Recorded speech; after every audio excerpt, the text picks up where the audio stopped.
Allahumma ja'al fi qalbi nura. Oh Allah, put light in my heart.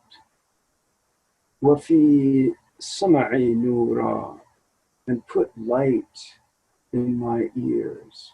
Wa fi basari nura, and put light in my eyes. Allahumma ashrah li sadri wa yassir li amri. Oh Allah, expand my heart and make my affairs easy. This is the beginning, actually it's about half of the prayer of al-Haqq. Alhamdulillah. I'd like to today talk about a number of misunderstandings that people have or might have, and among these being misunderstandings concerning God, and especially God's inclusiveness, and then misunderstandings dealing with hypocrisy.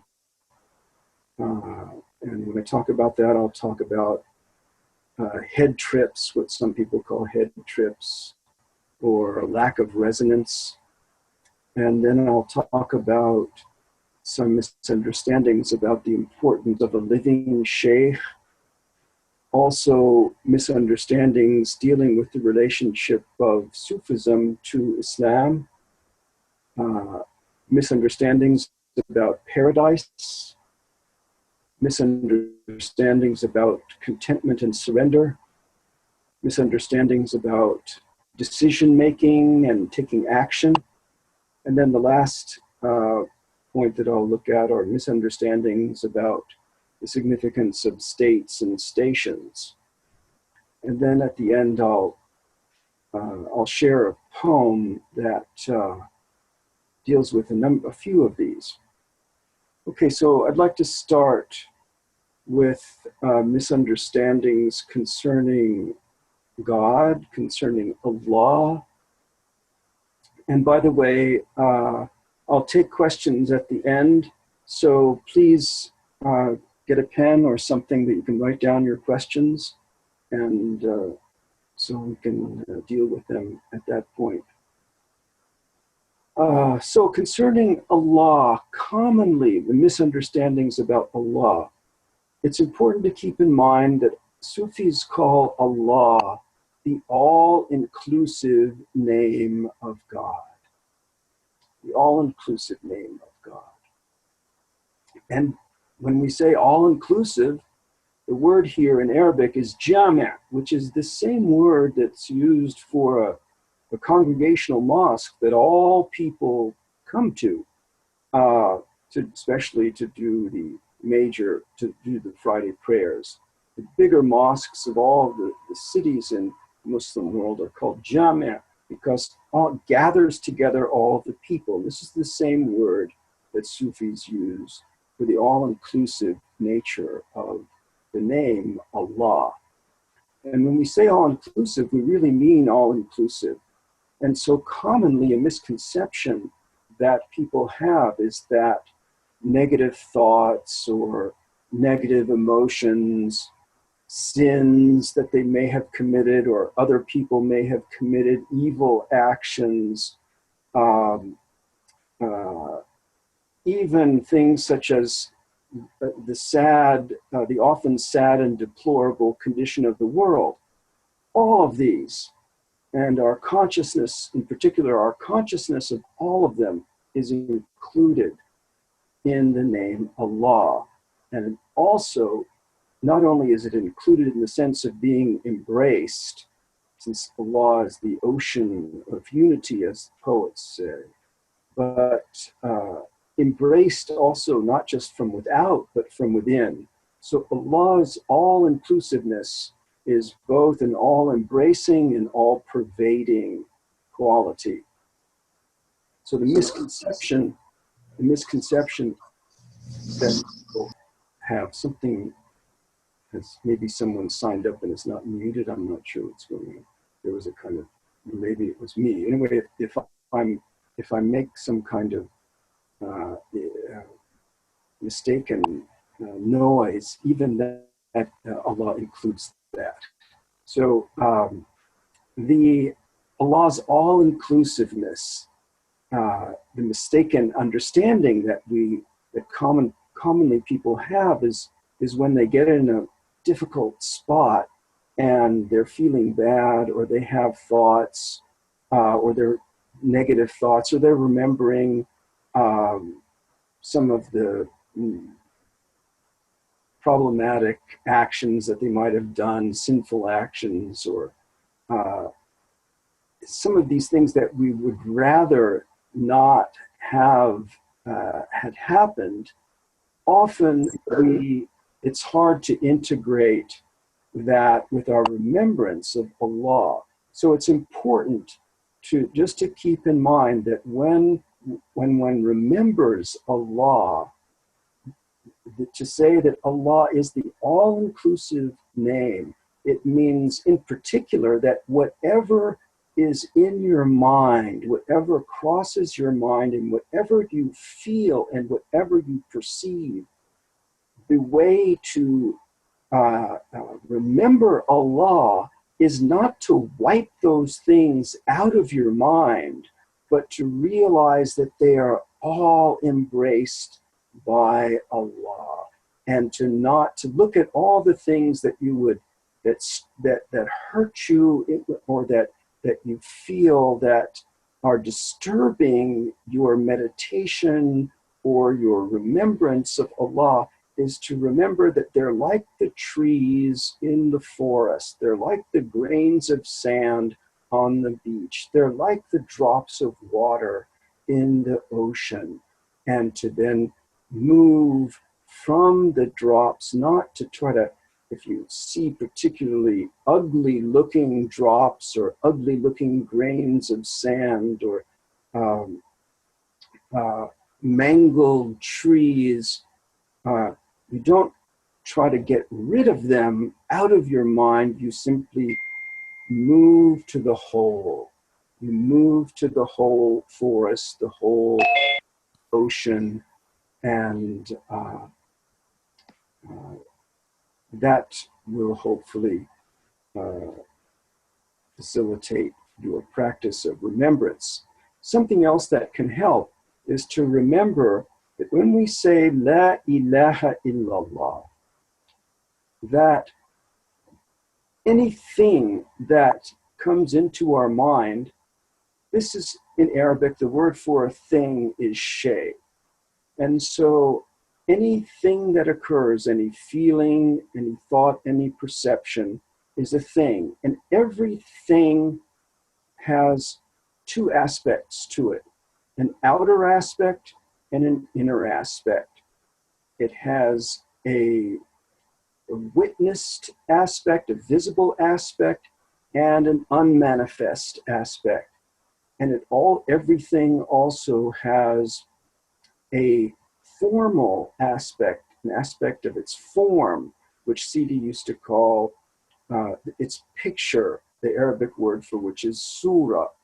And it has its essence. So everything has an outer dimension, a witness dimension, a pictorial dimension, a picture, and everything also has an inner dimension, which is the same as saying it has an essence and it has an unmanifest, normally, dimension.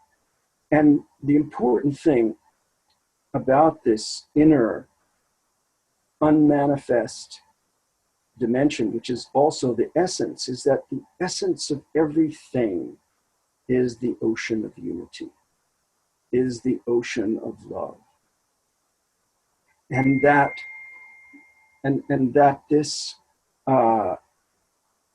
this ocean of love is closer to us than our jugular vein. Allah says, I'm closer to you than your jugular vein. Allah is the outer and the inner.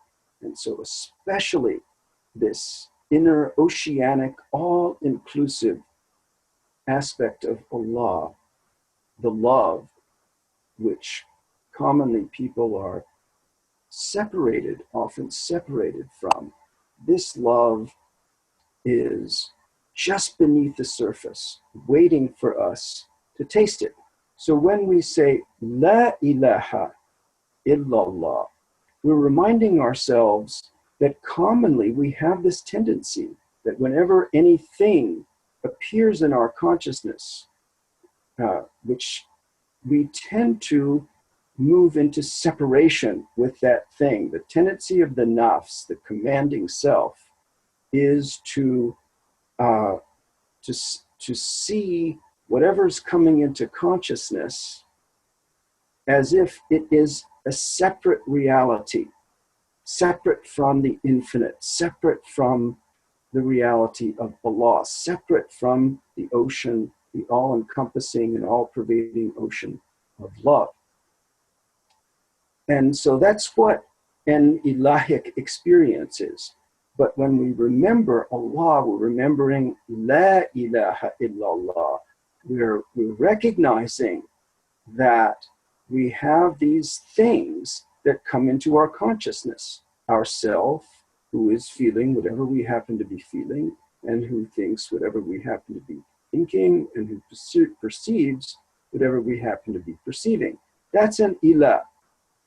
But specifically what it is, it's the outer dimension of a thing. We're missing, most of the time, we're missing the inner dimension. What we become aware of is the picture. We become aware of the surah, the dhahir, the outer dimension of the thing. And what we need to remember is that that outer dimension is not an independent being. That in fact, there's a deeper dimension which is in the unity. A deeper dimension which is encompassed and infused with infinite love and infinite reality. And so when we say La ilaha, we don't attempt to swat these things that come into our consciousness. We don't attempt to swat them out of our consciousness. We rather remember that for every feeling and thing and perception that comes into our consciousness, beyond the form, beyond the picture, beyond the outer dimension of it, there's an inner dimension. And so we say, La ilaha, namely the picture, the outer dimension is not separate. Is not separate. It's not separate from the infinite. La ilaha illallah, the only deity, the only infinite reality is Allah, who is all-inclusive. So we let all of these pictures, all of these outer forms that come into our consciousness at this moment, we let them remind ourselves that they're included in this ocean of love, this in all-inclusive ocean of reality that is Allah. Alhamdulillah. So now I'd like to talk on a little bit about the question of hypocrisy. Because when people go on the path, we have different ideals.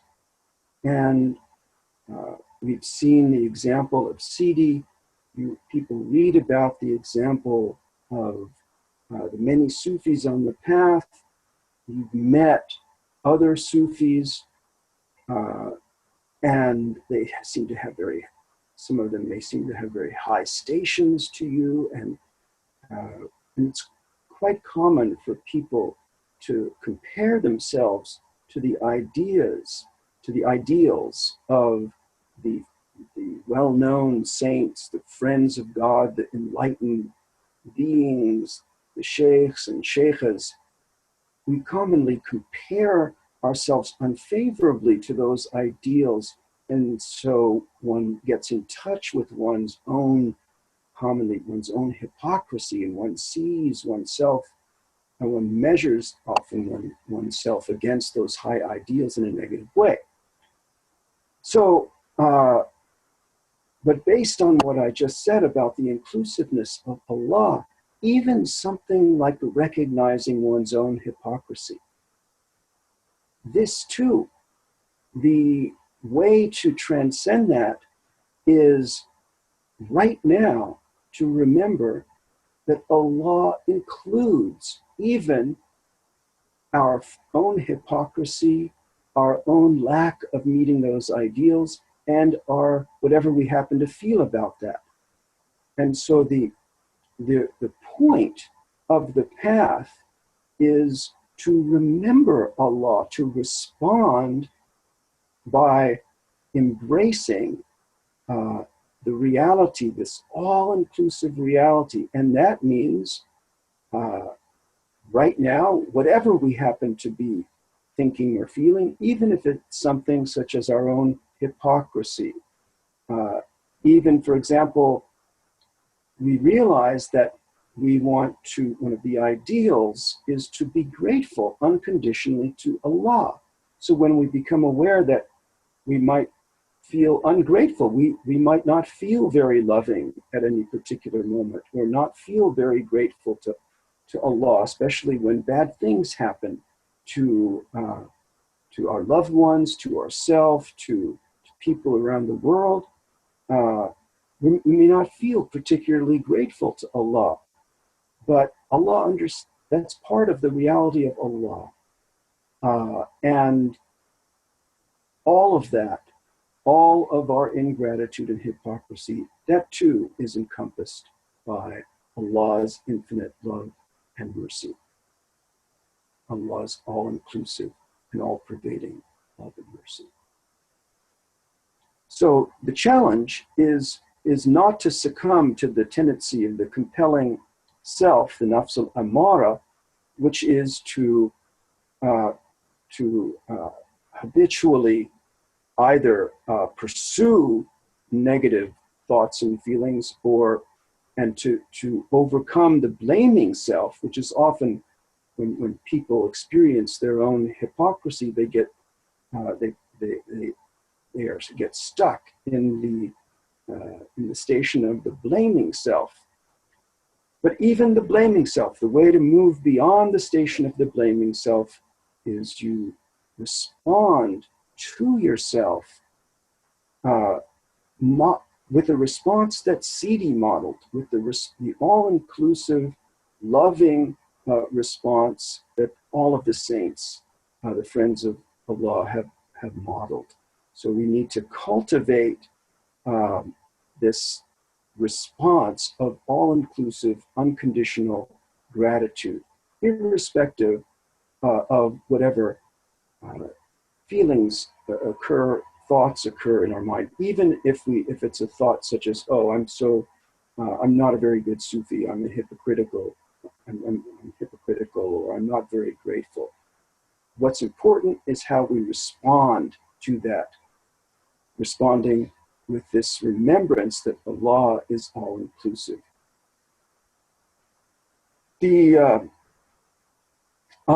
And so this starts, one may not feel the all-inclusive, all-embracing love of Allah, especially when particularly painful feelings and difficult thoughts arise in our consciousness.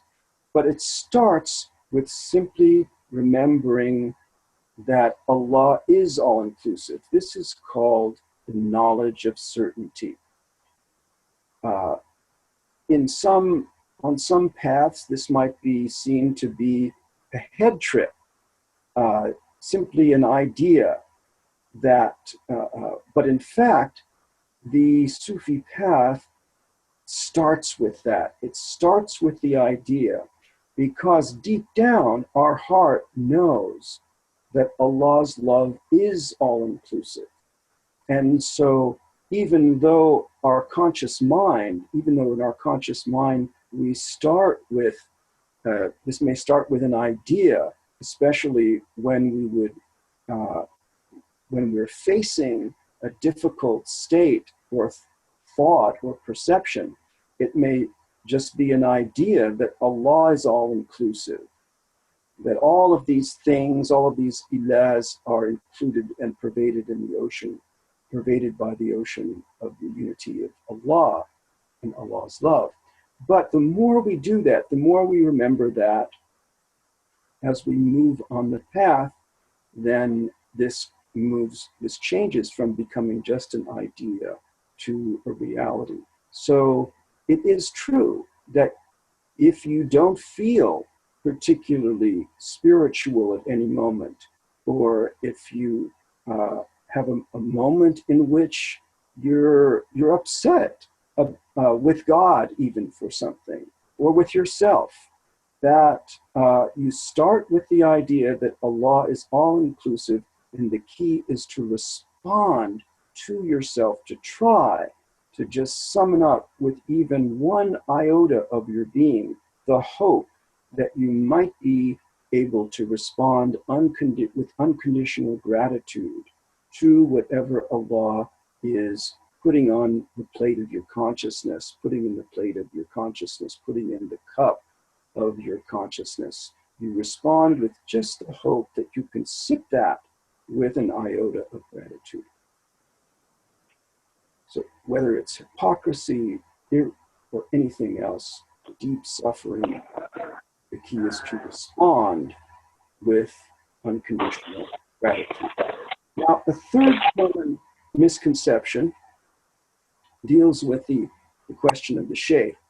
Now that Sidi Rahimahullah, may Allah have mercy upon him, Qaddas Allahu Sirrahu, may his secret be sanctified. Now that he has passed on, some people had the mistaken assumption that they have to seek a new shaykh. The fact is that there is an element of truth in that, but on the other hand, it doesn't mean that one needs to seek a new shaykh, because when one gives the promise, as Sidi used to recite, and as is common in every Sufi order, when giving the promise, Sufi sheikhs recite the Quranic verse, Inna alladhina yubayyi'unaka, those who give their promise to you, in which God is referring here to the Prophet. Inna alladhina yubayyi'unaka, those who give their promise to you, innama yubayyi'una Allah, in fact, are giving their promise to Allah. Yadullahi fawqa aydihim, Allah's hand is above their hands. Whoever breaks that only does harm to themselves. And whoever is faithful to the promise that they have given Allah, Allah will give them a great reward. So the point is that when you gave the promise to Sidi, or whoever you took the promise with, you were giving your promise to Allah. Sidi was the vehicle.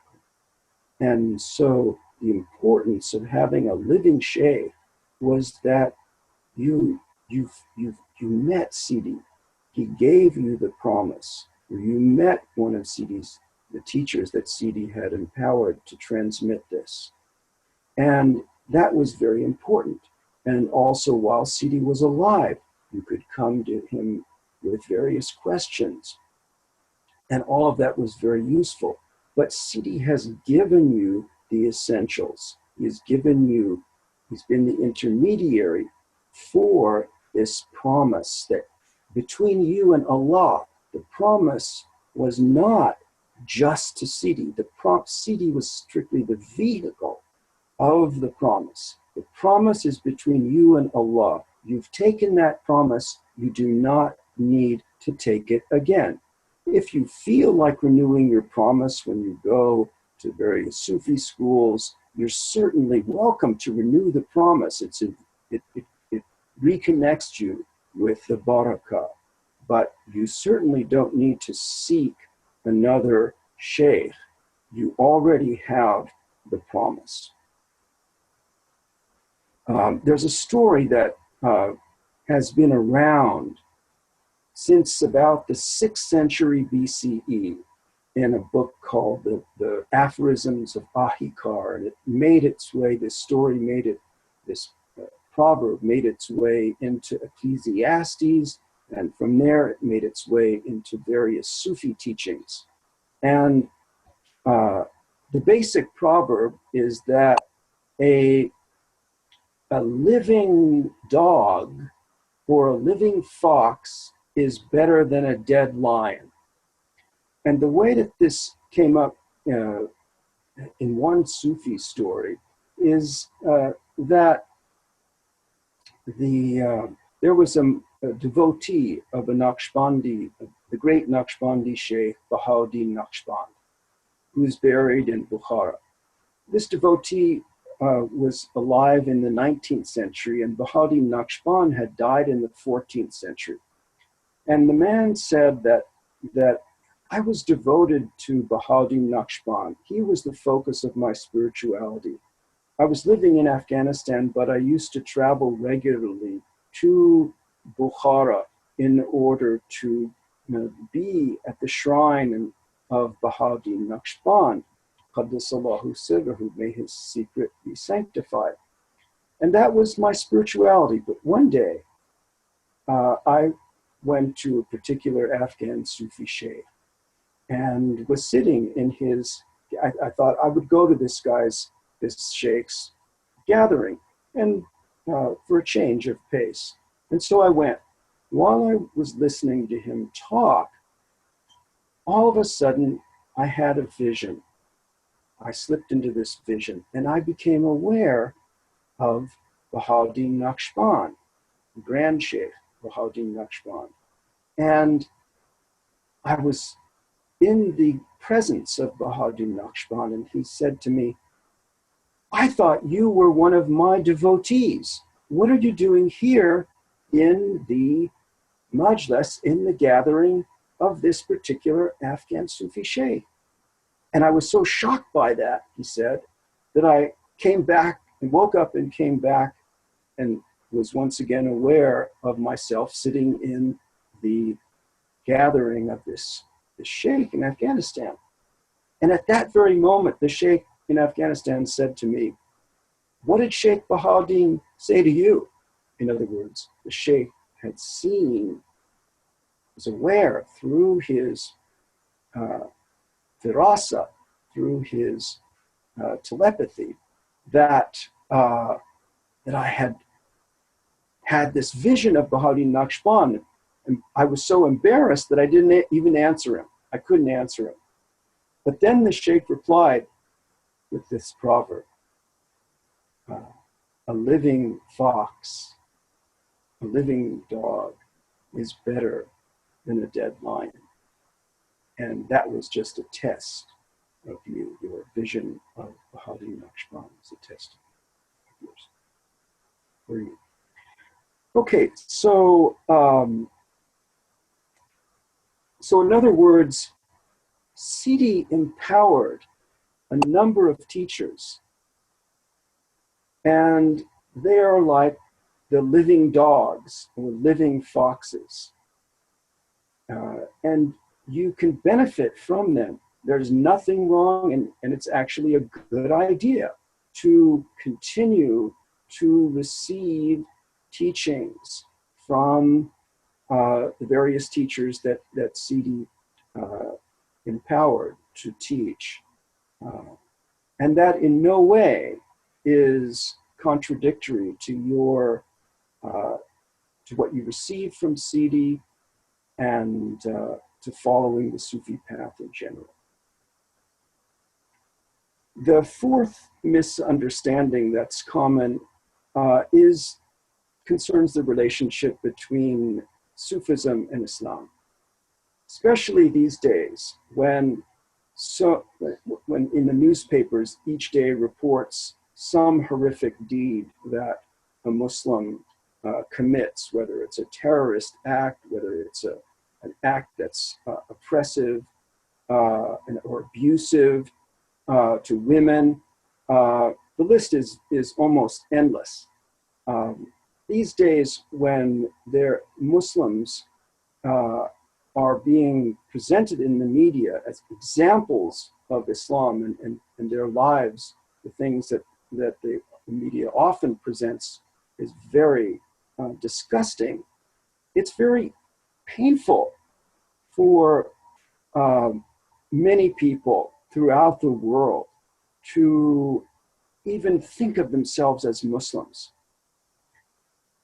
And so, but fortunately, as Sufis, you both have a way. This actually is actually very beneficial, because the pain that you feel, you can use what you know from the Sufi path, as I noted originally, because of the inclusiveness of Allah. You can use the suffering that you feel when you see these examples, these disgusting examples of Islam. You can use that, their disgusting example, to evoke wounds that are not healed in your own heart. And therefore, when you feel uncomfortable at these bad examples of Islam, that you can take as an opportunity to move, to heal an unhealed part of your heart, to discover an essence beneath the picture, a particular picture. You can use this discomfort not to reject Islam, as many people do, but to actually open up your heart and to heal your own heart. And then you also can be a better service to both people that are non-Muslims who are afraid of Islam, as well as to Muslims, other Muslims that are having difficulty with Islam. So, and there's one other aspect to this, which is that the question of, well, Sufism is part and parcel of Islam. So where did these Muslims who are committing horrific actions, where did they go wrong? Where they have gone wrong, just like people throughout all of the world's cultures, all of the criminals in whatever world's culture they might be, where they have gone wrong is often when they were young, they were never given the opportunity to hear the full spiritual teaching, which includes teachings as to how to enhance your emotional intelligence, how to integrate the difficult emotions, broken trusts, betrayals, abusiveness, oppression, how to take that suffering and transform it and discover the essence beneath the picture, to discover the barakah, the love beneath the suffering. People have not been given that teaching. And so it's no wonder that so many of the people, not just in Islam, but in all of the world's cultures, still continue to commit horrific actions, in spite of the fact that in each of the world's cultures, there are rich spiritual and emotional teachings. So my point is that simply because there are problems with Muslims, and in the sense that Muslims, for various reasons today, are experiencing tremendous degrees of suffering that in some cases move them to commit horrific actions and abusive actions. But this should not be taken to reflect on the nature of Islam in general.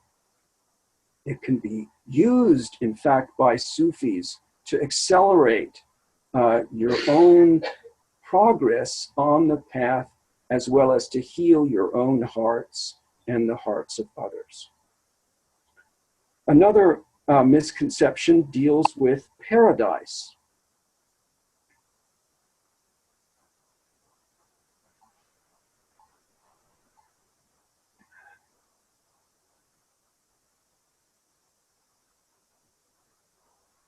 For a lot of people in the West, coming from the modern West, the idea of heaven or paradise seems not to fit well with, for some of them, some of you might not fit well with your idea of the spiritual path. It might seem more suited to a fundamentalist religion. But it's crucial to understand, once you understand that what paradise is if you take all of your hopes, your highest hopes in your life, you take whatever they are, in paradise, what you hope for and more is fulfilled. That's one point. So the sum total of all of your hopes and more, without necessarily the particular circumstances that you hope for, but what the feelings that you hoped you would achieve by achieving your ideals or fulfilling your desires, those feelings, that and much more is in paradise. It's what the word paradise is, the purpose of the word paradise. To evoke in you your a reality beyond your wildest dreams, so beautiful, so much love beyond your wildest dreams, so much freedom, so much justice, so much beauty, so much love beyond your wildest dreams. So the idea is that it's important to recognize that you deserve paradise.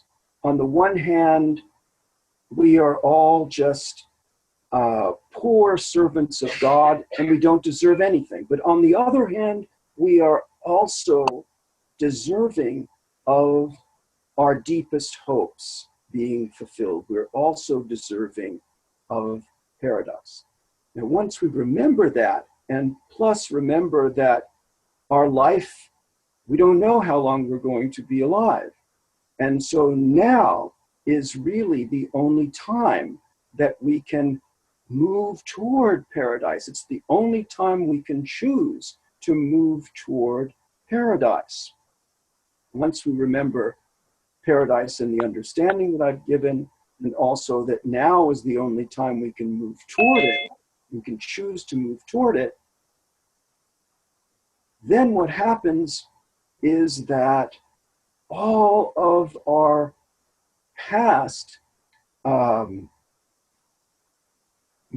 experiences in which we weren't fulfilled, in which our hopes were dashed, in which our trusts were broken, that kind of suffering emerges in our minds. So, and what in our lives, what we did in the past when we were betrayed, or when our trusts were broken, or when our hopes were not fulfilled, what we often did was settle. We settled for less than our hopes, less than our dreams. And so a common misconception that people have is to confuse contentment, to imagine that this virtue of rida, of satisfaction, means to settle for less than paradise, to settle for less than the love and less than the ecstasy, less than the joy that was exemplified in the person of Sidi. We're not supposed to settle for less than that. You are not supposed to settle for a station that is any less than the station of Sidi. That is what's possible for you. So this is a misconception of contentment, that contentment means to settle for less than paradise. In fact, what Sufis mean by contentment is that you're content. You respond to yourself and to Allah at this moment, whether Allah presents his face to you in a severe form, in a form that feels uncomfortable to you, or whether Allah presents his face to you in a benevolent, jamali, beautiful form. Either way, you're content with that. And this is what I mean here, is that a Sufi understands that everything in existence, every perception, every thought, every feeling that you have is an image on the face of Allah, is a glimpse of the face of Allah. And so our aim is to cultivate a response, this response of gratitude and surrender to whatever appears on the face of Allah, whether this is our sadness, whether this is even our disgust of something, or our hypocrisy. Our aim is to respond with unconditional gratitude, unconditional gratitude, understanding that all of this, whatever appears to you, is on the face of Allah. And that beneath the surface of the face is this essence, is the batin, the inner dimension, is the unmanifest sea of love that I talked about originally. The outer surface, the pictures, beneath the outer surface and the pictures that are on the face of Allah, beneath the surface of that is this sea of infinite love. So the method, the Sufi method, is to respond to all of that with contented gratitude, whatever face appears on the surface, whatever picture appears on the surface. And when we do that, when we respond with gratitude, this increases the likelihood. We respond with contentment. So it's a response to God, a response to the face of God, a contented response to the face of God. Whenever we respond with that, just even a drop of contented gratitude, even if it's something that appears as jalali and qahri, severe, difficult for us to handle, or whether it's beautiful and easy, when we respond to that with a drop of contented gratitude, then that increases the likelihood that what's beneath the surface, the love and the unity that's beneath the surface, will bubble up into our heart and conscious mind. So another misconception deals with the issue of surrender. Many people imagine that being unconditional, responding to the face of Allah, to whatever in our consciousness, with unconditional gratitude and contentment and surrender, many people mistakenly imagine that has some relevance to how we should act, in the sense that people mistakenly imagine that if you develop this response, you cultivate a grateful, contented, surrendering response to each face of Allah as it appears in your consciousness, that this will mean you should also be passive in the face of injustice. You should also sit back and let abusive things happen. But that's very far from the truth. In fact, the more we do cultivate this inwardly contented, grateful, and surrendering response to whatever thing, whatever picture, whatever image appears in the face of Allah, the more we do that, then this frees us from the habitual responses of the commanding self, the habitual responses that are basically, that can lead us into our instinctive fight or flight instincts, instinctively being passive when we should be active, or instinctively active when we should be surrendering. What increases the likelihood that we will have wiser actions, we'll see wiser recourses when we're in difficult situations, will be the more where our actions are less governed by the habits of the ego, the habits of trying to avoid just uncomfortable feelings, or to act in an aggressive way habitually when circumstances are not to what we like. So we need freedom from those. And that freedom will then, that is to be gained by cultivating freedom from the habits of the nafs, that can be gained by cultivating unconditional gratitude, contentment, and surrender, contentment with God and surrender. The freedom that from the nafs that's to be gained from that then gives us more options, greater options when dealing with situations in the world, whether to act decisively or to not act. We're still free to do that. In fact, you have a greater freedom when you're not caught up in the compulsive habits of the ego.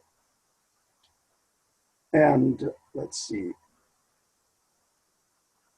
And so your ability to make decisions is enhanced, and your ability to take decisive actions is enhanced the more you're free from the unconscious compulsions of your nafs, your ego, and you become more free from the compulsions, the unconscious compulsions of your ego, the more you learn to respond to whatever picture, whatever appears on the face of Allah, the more you learn to respond to that with unconditional gratitude.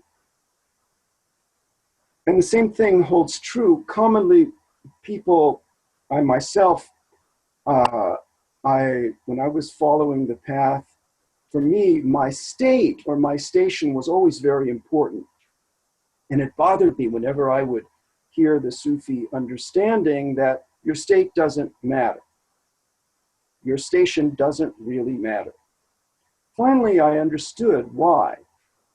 That although, of course, on the one hand, it does matter what your state and station is, but what's even more important, so important that you can even go so far as to say your state and station doesn't really matter, because what really matters right now is how we respond to whatever state and station we imagine we're in. So whether we're depressed, whether we're in the station of unity, it doesn't matter, because at this moment, Allah is offering us a new station. Allah is offering us a new glimpse of equality, a new glimpse of Allah, offering us a new opportunity to be in union with that. And so what matters is how we respond to this moment's invitation. And the surface of that is whatever state or station we happen to be in, whatever thoughts or feelings we may be having. So we need to learn how to respond unconditionally. Whatever state and station we imagine we're in, what's important is not the state or the station, but how we respond to it. Whether we respond with the gratitude to this all-inclusive face and reality of Allah. Alhamdulillah. So we have about 4 minutes for questions. So if you'd like to ask a question, unmute your microphone if you're on a computer, or hit *6 if you're on a phone.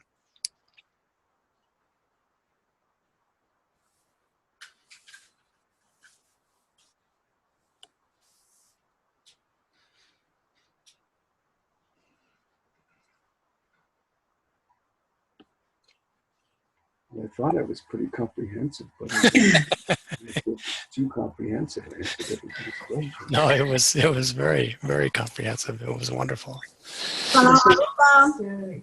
Assalamu alaikum. Can you hear me? Yes, we can. Okay, I have a guest who has a question for Dr. al-Haqq. Okay, thank you very much. I really learned a lot by listening to you. Can you hear me? I can. Yes, I have a question. I'm just a student in this path. So I hope you don't mind me asking this question. I'm wondering, then could you kindly simply explain what's the difference between Sufism and Islam? Okay. The main difference is that Muslims in general focus on living life in such a way that after they die, they will be in paradise. That after they die, they will not be in hellfire.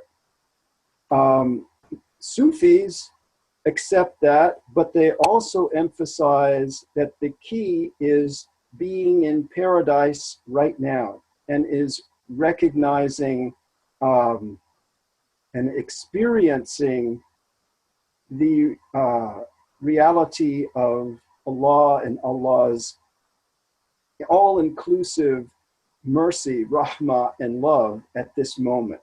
So the main difference between Sufis and Muslims is that non-Sufi Muslims believe that paradise is only possible after one passes away, whereas Sufis they can taste the reality of the love, the ocean of love that's closer to them than their jugular vein. They can taste that so much, and they have become conscious. They've followed the teachings of the Prophet Muhammad as to how to do that, how to let that love burst forth into their heart even while they're alive.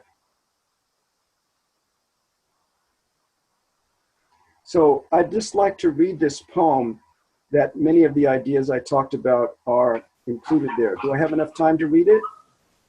Yes. Okay. Paradise, even more beauty, more love, more truth, more ecstasy, more justice, more joy, more blessedness, more peace, even more than you can ever imagine. Go for it now. Deep down, lurking, surging, beneath every desire you've ever pursued, you've always hungered to be filled, to be bathed, every fiber, every cell of your being, saturated with paradise. You who are God's lowly, poor servant, you deserve nothing, yet you do deserve paradise. Set the bar that high and higher still. Reach for it now, since now is the only time you can choose to reach for it. But beware, after the flood of honeymoon bliss and awe will come the demons of disappointments, heartaches, and broken trusts, of unmet yearnings past. Never again will I open my heart to such suffering, you said. And so you resigned yourself. You settled. You contented yourself with a shack in the middle of the desert of your life. No running water of love, only a few drops here and there, enough to get by. But at least the gaping wounds were shut. So many days went by, so many years. But now your shack, scheduled for bulldozing, perhaps today, perhaps next month, next year. Do you remember the nightingale Can you still hear its song? You were no longer the lost, bleeding child you once were. Alone with just the shards of your shattered dreams slicing through your heart. Now you can see that where what once were only fragments of glass, ripped flesh, crimson corpuscles, and shrieks knifing through the darkness, now you can see that there has always been your beloved's all-inclusive face, has always been your beloved's touch and embrace. So if you remember even a note of the nightingale's melody, if you can still taste the fragrance of the rose and the jasmine, let them rekindle your longing. You are of age now. You can come into this tavern. The door is wide open. You know you can sit at a well-worn corner of the bar and sip one drop, one ache at a time. You know there is nothing here but your beloved, inviting you to this ancient tango, inviting you to paradise. Thank you. Thank you very much, Abdul-Haqq, for a beautiful and illuminating teaching. We very much appreciate it. Thank you.